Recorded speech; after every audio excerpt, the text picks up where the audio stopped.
Hello दोस्तों, नमस्कार। मैं सत्यम आप सभी का एग्जामपुर के ऑनलाइन प्लेटफॉर्म में दिल खोलकर स्वागत करता हूं। साथियों, उम्मीद करूंगा आप सभी स्वस्थ होंगे, मस्त होंगे। आज की केवल 5 मिनट की वीडियो में आपके 2 नंबर क्लियर करने वाला हूं। ध्यान रखना, किसी भी एग्जाम की तैयारी करो जिसमें इंग्लिश पूछ रहा है ना, तो ये पेयर रूल एकदम खतरनाक साबित होता है आप लोगों के लिए, क्योंकि सारे कॉन्सेप्ट आप पढ़ के जाते हो। मैं इसको ग्राफिकल वे में समझाने का प्रयास कर रहा हूँ, थोड़ा ध्यान से समझने का प्रयास करिएगा। कभी भी आपके बीच में अलॉन्ग दिख जाए, विथ दिख जाए, अलॉन्ग विथ दिख जाए, as well as soon as, besides या लाइक दिख जाए ना लल्ला, प्रॉब्लम क्या पूछता है लाडले, सुन लेना। इनसे मान लो सब्जेक्ट नंबर फर्स्ट जोड़ दिया और इसके बाद में सब्जेक्ट नंबर सेकंड जोड़ दिया।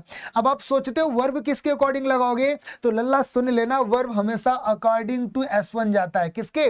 S1 के अकॉर्डिंग लगाओगे। बाय एग्जांपल ऐसे इस प्रश्न में फिल करके दिखाना।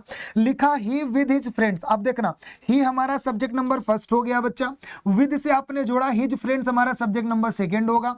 अब हिज फ्रेंड्स को देखकर बच्चा हैव लगा देगा प्लूरल देखिए, लेकिन अगर विद से जुड़ा है तो S1 के अकॉर्डिंग लगाओगे, जो कि हैज का प्रयोग करेंगे बच्चा।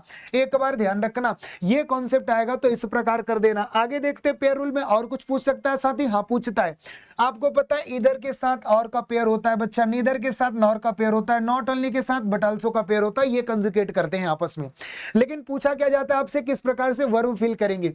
मान के चलो इधर के बाद S1 है और के बाद S2 होगा बच्चा, ऐसे सेम नीदर के बाद भी होगा, नॉर के बाद भी होगा, नॉट ओनली के साथ भी होगा, बट आल्सो के साथ भी होगा। बात तो फंसती है वर्ब किसके अकॉर्डिंग लगाओगे। तो यहां बच्चा आपको ध्यान रखना है, जो वर्ब लगाओगे ना आप अकॉर्डिंग टू S2 लगाओगे। क्या करोगे? अकॉर्डिंग टू S2 लगाओगे। ये बात ध्यान रखना। जैसे एग्जांपल एक बार सॉल्व करना।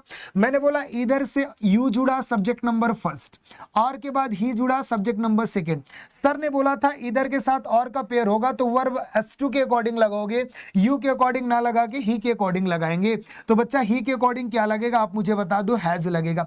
तीसरे पेयर के कॉन्सेप्ट की तरफ चलते हैं साथी। ध्यान रखना, बहुत ही इंपॉर्टेंट कॉन्सेप्ट है, बस मेरी बात को सुन लेना। केवल 5 मिनट में ये चीजें कंफर्म कर पाओगे। सुनना, अगर कभी प्रेपोजिशन दिख जाए और प्रेपोजिशन से 2 सब्जेक्ट आपस में जुड़े हैं, पहली बात तो प्रेपोजिशन के बाद ऑब्जेक्ट आता है, बहुत से बच्चे परेशान होते हैं, उसको सब्जेक्ट समझ लेते हैं। लेकिन सुन लो, अगर प्रेपोजिशन से 2 सब्जेक्ट जुड़े हैं तो हमेशा अकॉर्डिंग टू S1 वर्ब होगा। सुन लेना, हमेशा वर्ब किसके अकॉर्डिंग होगा? S1 के अकॉर्डिंग होगा। सुनना, जैसे अगेंस्ट प्रेपोजिशन हो गया, इसके पहले देखो C subject number first, his friends subject number second. Sir ने बोला प्रेपोजिशन से 2 सब्जेक्ट जुड़े हैं तो वर्ब अकॉर्डिंग टू S1 जाएगा ना, तो सी के अकॉर्डिंग लगाना है बच्चा। तो यहां जो क्लेम्स लिखा है ना, सॉरी जो क्लेम लिखा है उसको क्लेम्स करना था, क्योंकि सी के साथ वर्ब की 5th फॉर्म लगती है और यहां तो हिज फ्रेंड्स के अकॉर्डिंग क्लेम लिख दिया है। ये बातें ध्यान रखना। और प्रेपोजिशन से क्या पूछ लेता है पेयर में, ध्यान रखना, अगर कहीं प्रेपोजिशन लिखा है मेरे भाई, स्क्रीनशॉट पहले ही कर लेना फिर मेरे एक्सप्लेनेशन को समझना।